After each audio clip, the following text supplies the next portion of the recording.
Hi, and welcome to a factoring video. This one is going to focus on how to factor polynomials and, more importantly, how is it related to multiplying, especially if you're comfortable with that.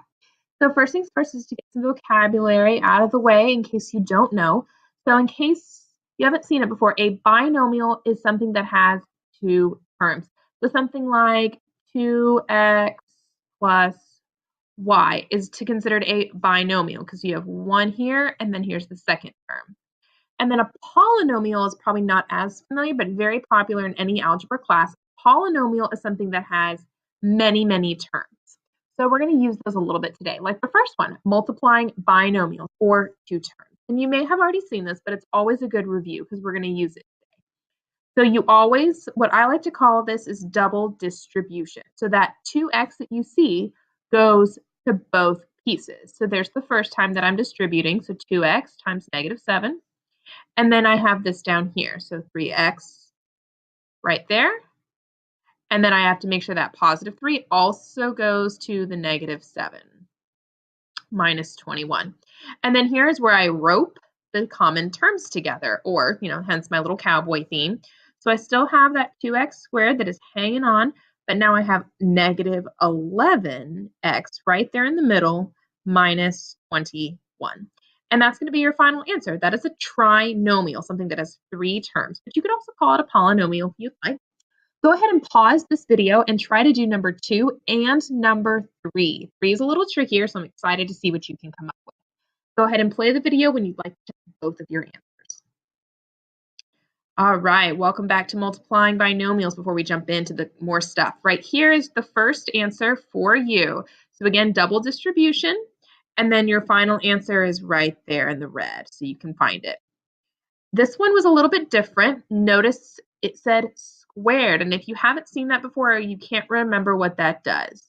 Something like 3 times 3. Math people are lazy, let's face it. They don't like doing that, so they write 3 squared. So it's something that you multiply by itself. Biggest thing that I do is when I see this 2, I write whatever I see, I write it twice. So anytime I see that, a squared, I think twice, which is how I got to this answer. I wrote 9x plus 2 twice, and then I was able to multiply and do my double distribution. So that's multiplying. Doesn't seem that helpful, but I promise I'll make that connection for you, and I can help you get there. So the first way we're going to try to break things down is by using something called a GCF, which is a greatest common factor. This does count as breaking numbers down. Think of this like division. So what is the biggest thing that I can take out of all of these things? So first thing I like to do is focus on the numbers. One piece at a time, it really makes a difference. Well, I can't take a 12 out because I can't do 9 divided by 12, 15, 5, 4. Ooh, a 3. I could definitely take out a 3 because here's 4x to the 5th minus 5x cubed plus 3x and a squared. Not too bad. I call this the ladder method. It kind of breaks it down step by step for me. And there's a lot of ways to do GCF. Some people are comfortable more quicker than others, but I like this because it works really friendly. Next thing I look at is the letters, because I've already taken care of that. Looks like they all have an x in common. Looks pretty good, but notice 5, 3, and 2. I can actually take out 2. I can take out x squared, so I still have the 4, except now I have x cubed left behind, 5x left behind. I took this whole thing out, so all I have left is the plus 3. Nothing really else I can take out. Looks like I'm done.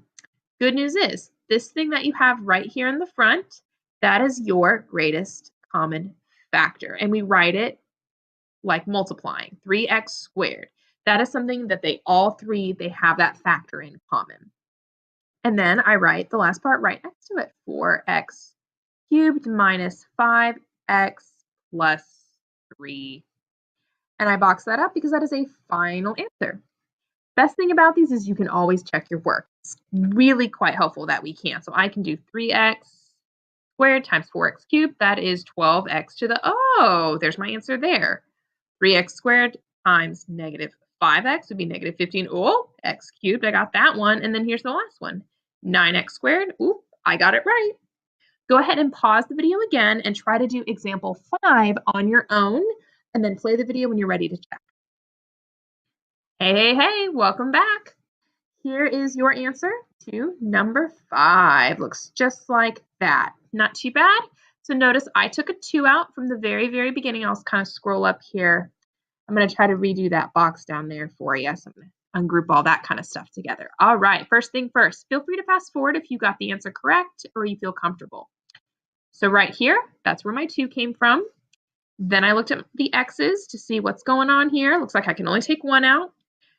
And then I looked at the z's. Ooh, I could take out z cubed. Here's the thing. If you're like, hey, why didn't you take out a y? Well, I have a y here, but I don't have any y's there. So y is not a common factor. So notice down here, I didn't really take out the y's.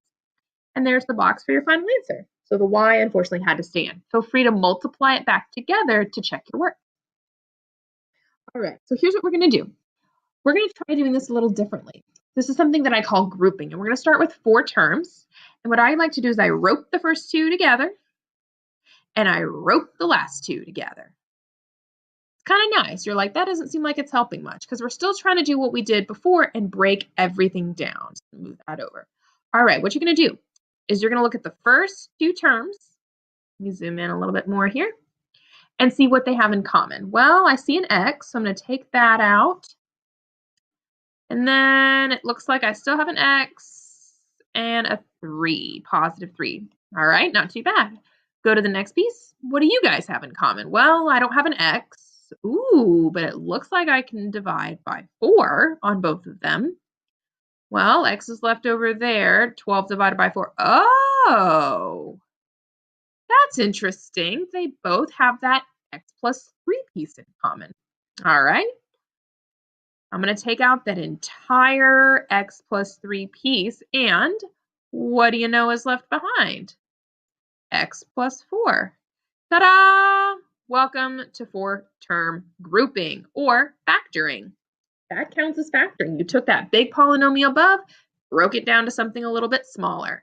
All right, same drill. Try to pause the video, and I've already roped the terms together on number 7, but try to do number 7 on your own, and please click the video when you're ready to check your lovely answer.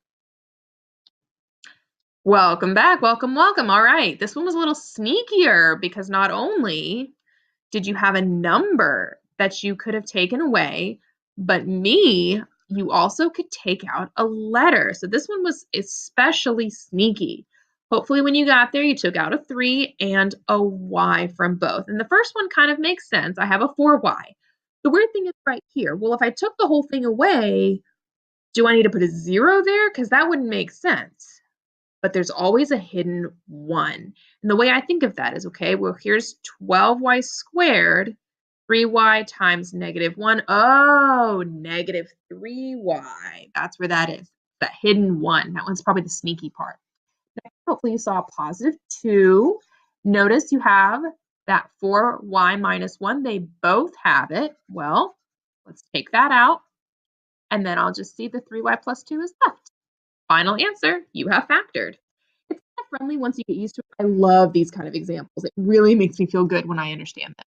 So let's take it up another notch and try to look at what happens when you don't have 4 pieces. So first things first, I do want to do multiplying again just so you can see how these guys are related.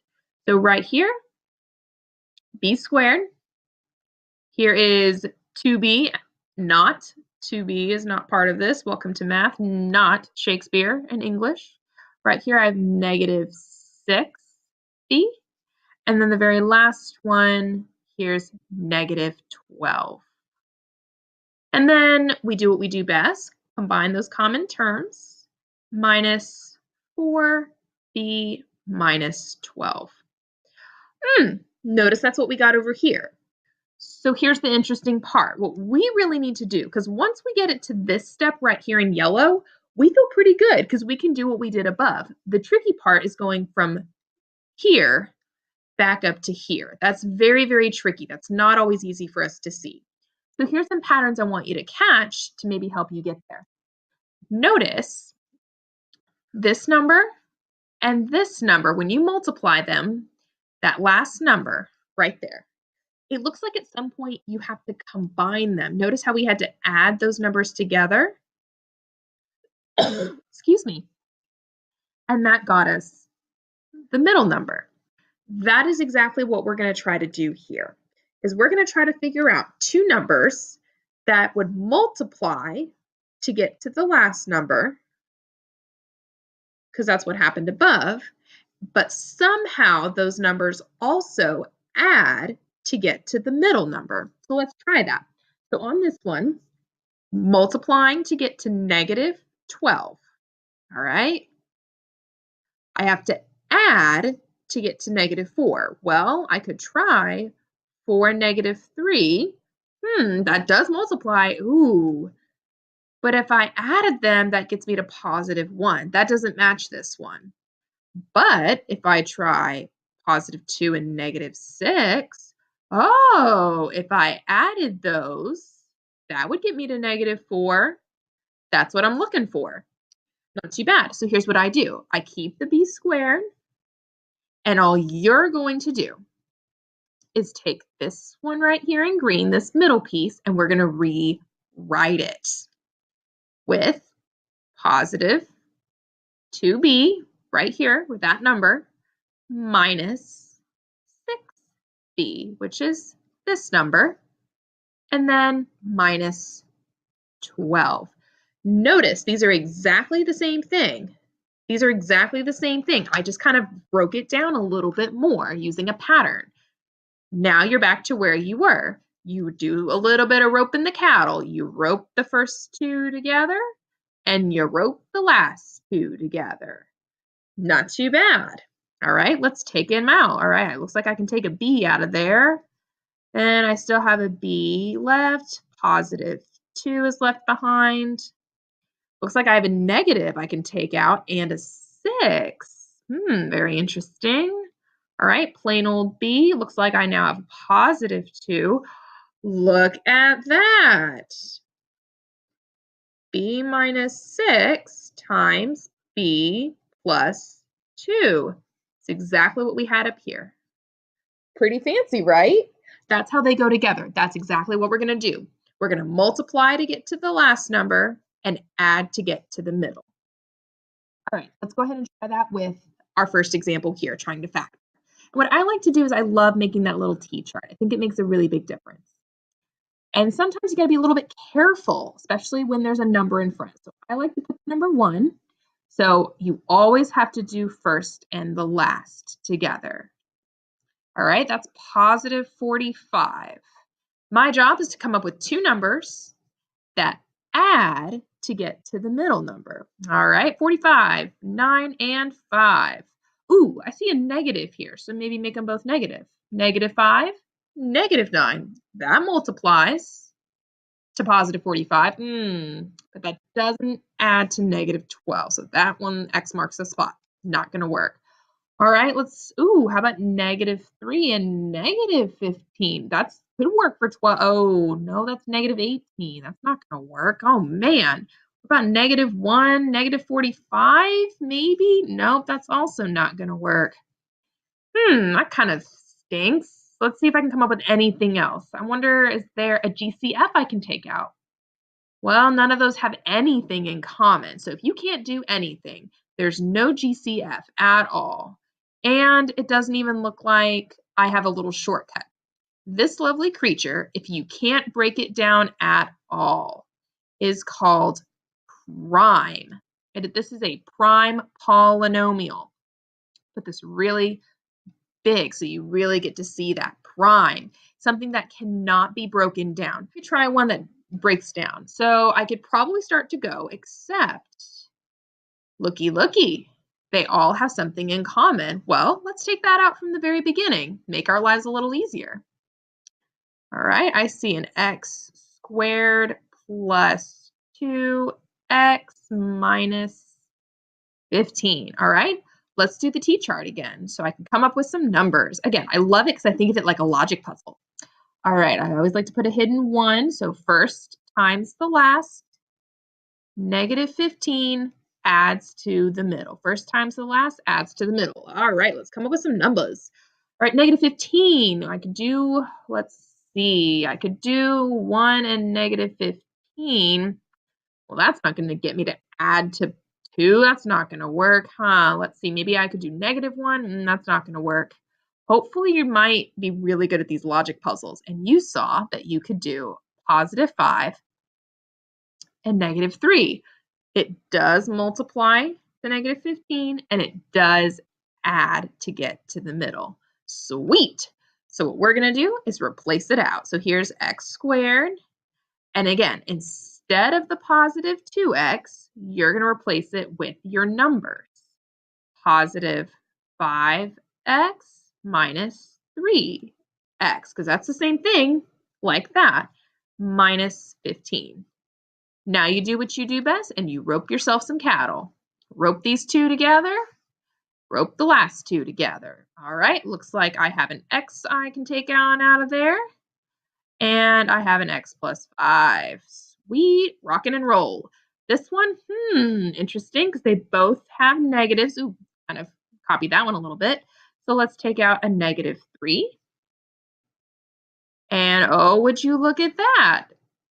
Same exact one. All right, so let's take out the x plus 5, because they both have that in common. And let's stick back together what's left. X minus 3. Now, a lot of people want to box this up and think, oh, I'm already done. Woohoo, I finished.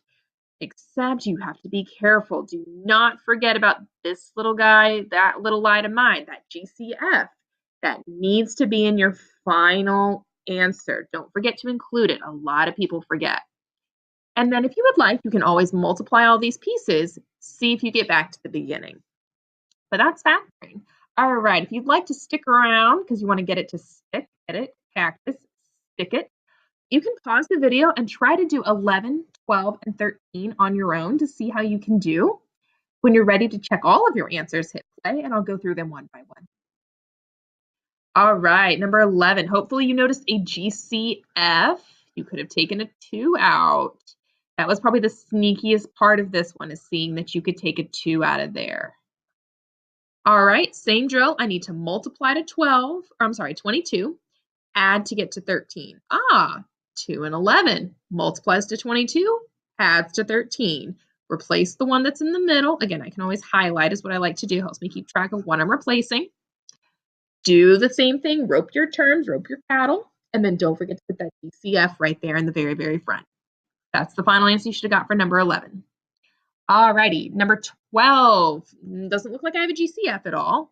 So I'm going to rope some cattle. Notice this one, I had to multiply to get to positive 16, but I had to add to get to -8. Well, looks like -4 and -4 works out really well. This one's really interesting because notice you have the exact same piece.